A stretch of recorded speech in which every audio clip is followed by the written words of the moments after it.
Yes, Rahul Mamkootathil അങ്ങനെ അഴിക്കുള്ളിലായി. ഇനി എത്ര ദിവസം അഴിക്കുള്ളിൽ ഇങ്ങനെ തുടരും എന്നതാണ് ചോദ്യം. യെസ്, അപ്പോൾ ജാമ്യത്തിനുള്ള നീക്കം ഉണ്ടാകുമോ? കസ്റ്റഡിയിൽ വാങ്ങാനുള്ള അപേക്ഷ നൽകും, ആ കസ്റ്റഡി ലഭിക്കുമോ? കസ്റ്റഡിയിൽ കിട്ടുകയാണെങ്കിൽ കൂടുതൽ വിവരങ്ങൾ ചോദ്യം ചെയ്യലൊക്കെ ഉണ്ടാകും. അപ്പോൾ എന്താണ് ഇന്നത്തെ അപ്ഡേറ്റ്സ് നോക്കുമ്പോൾ വെച്ചാൽ ഈ കേസിൽ കൂടുതൽ ചോദ്യം ചെയ്യേണ്ടതുണ്ട് പോലീസിന്.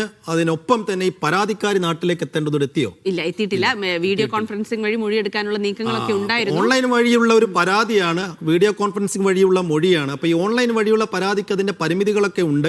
അപ്പോൾ നിയമരംഗത്ത് അതുമായി ബന്ധപ്പെട്ട ചർച്ചകളൊക്കെ ഒരു വശത്ത് നടക്കുന്നുണ്ട്. എങ്കിൽ കൂടിയും ഈ കേസിൽ ചോദ്യം ചെയ്യണം. അപ്പൊ എങ്ങനെയാണ് തുടർ നടപടികൾ? അപ്പൊ ഇന്നിപ്പോ രാഹുൽ മാങ്കൂട്ടത്തിൽ MLA തിരുവല്ല മജിസ്ട്രേറ്റ് കോടതിയിൽ ഹാജരാക്കുന്നുണ്ട്. അപ്പോൾ കഴിഞ്ഞ ദിവസം പ്രത്യേക അന്വേഷണ സംഘം സമർപ്പിച്ച കസ്റ്റഡി അപേക്ഷ പരിഗണിച്ച കോടതി രാഹുലിനെ ഹാജരാക്കാൻ പ്രൊഡക്ഷൻ വാറണ്ട് പുറപ്പെടുവിച്ചിരുന്നു.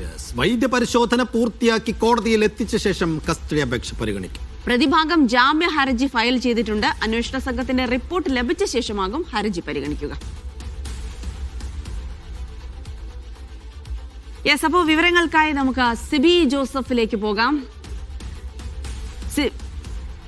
അപ്പോൾ സിബി, ഗുഡ് മോർണിംഗ്. ഏറ്റവും പ്രധാനപ്പെട്ട കാര്യം, രാഹുൽ മാങ്കൂട്ടത്തിൽ ഇപ്പോഴും ജയിലിൽ തുടരുന്നു എന്നുള്ള കാര്യമാണ്. കാരണം ഇനിയിപ്പോൾ ജാമ്യാപേക്ഷ അത് പോലീസ് റിപ്പോർട്ട് കിട്ടിയ ശേഷം മാത്രമേ പരിഗണിക്കുകയുള്ളൂ. അപ്പോൾ ഏറ്റവും ഇന്ന് നിർണായകമാകുന്നത് പോലീസിന്റെ കസ്റ്റഡി അപേക്ഷയാണ്. ഇന്നിപ്പോൾ തിരുവല്ല മജിസ്ട്രേറ്റ് കോടതിയിൽ ഹാജരാക്കുന്നുണ്ട്. അപ്പോൾ കസ്റ്റഡിയിൽ വിട്ടുകിട്ടുക എന്നുള്ളതാണ് അന്വേഷണ സംഘത്തിന്റെ ആവശ്യം. കാരണം കൂടുതൽ ചോദ്യം ചെയ്യലും മൊഴിയെടുക്കലും ഒക്കെ അതുമായി ബന്ധപ്പെട്ടുണ്ടാകും. അതിൽ ഏറ്റവും പ്രധാനമുള്ളത് ആ പരാതിക്കാരിയുടെ കൂടെ മൊഴിയെടുക്കണം. അത്തരം നീക്കങ്ങളിലേക്ക് കൂടെ പോലീസ് അന്വേഷണ സംഘം കടക്കുന്നുണ്ടോ? എന്തൊക്കെയാണ് ഇന്നിപ്പോൾ പ്രതീക്ഷിക്കുക?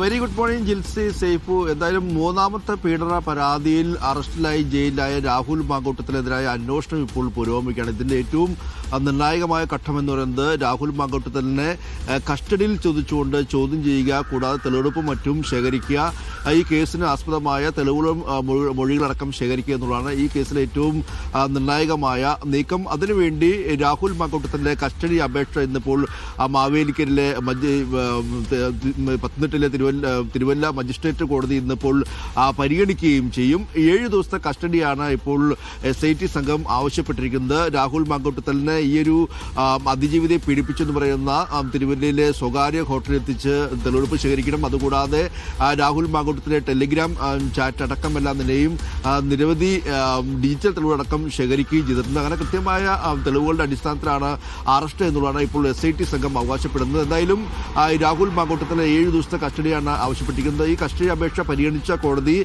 രാഹുൽ മാങ്കൂട്ടത്തിലിനെ കോടതിയിൽ ഹാജരാക്കാൻ വേണ്ടി പ്രൊഡക്ഷൻ വാറന്റ് ജയിലിലേക്ക് പുറപ്പെടുവിച്ചിട്ടുണ്ട്. അതുകൊണ്ട് തന്നെ ഈ പ്രൊഡക്ഷൻ വാറന്റോടുകൂടി ഇന്നിപ്പോൾ രാഹുൽ മാങ്കൂട്ടത്തിലിനെ ഹാജരാക്കുകയും ചെയ്യും.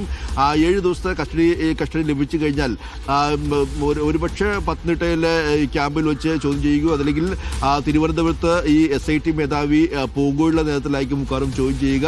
ഇതിൽ ഏറ്റവും നിർണായകമായത് ഈ പെൺകുട്ടി അതിജീവിതയുടെ മൊഴി തന്നെയാണ്.